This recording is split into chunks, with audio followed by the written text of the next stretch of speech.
orders dating back over 200 years.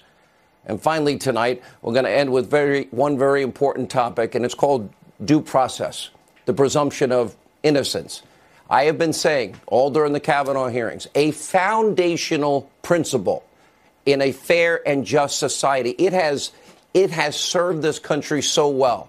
A pillar, our constitutional republic.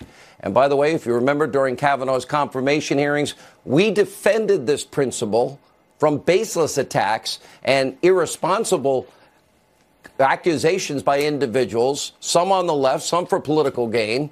And of course, we have that fame-seeking attorney, Michael Avenatti, who was one of those irresponsible actors. And he brought forth claims from a client who accused Kavanaugh of gang rape almost on a weekend basis and drugging young teenage girls and boys lining up in the halls and one by one, quote, waiting their turn to rape these young women.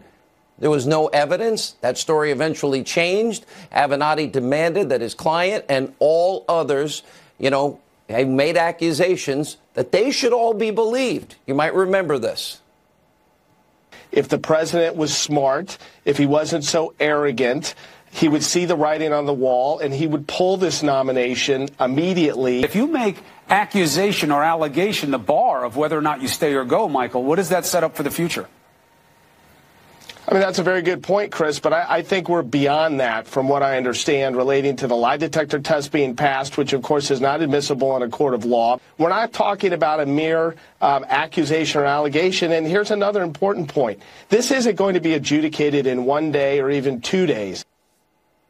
Now, we learned tonight that Michael Avenatti has been arrested. He was taken into custody by the LAPD. He has been charged with serious charge, and that would be felony domestic violence. He is denying these allegations. He is proclaiming his innocence.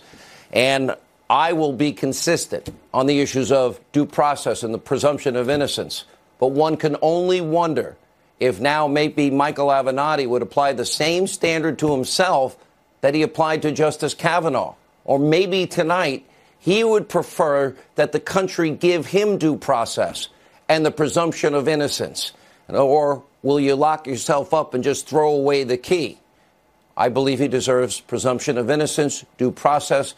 Let the legal system do their job and hope and pray that the right justice and answer comes through. All right, joining us now with an update on Florida is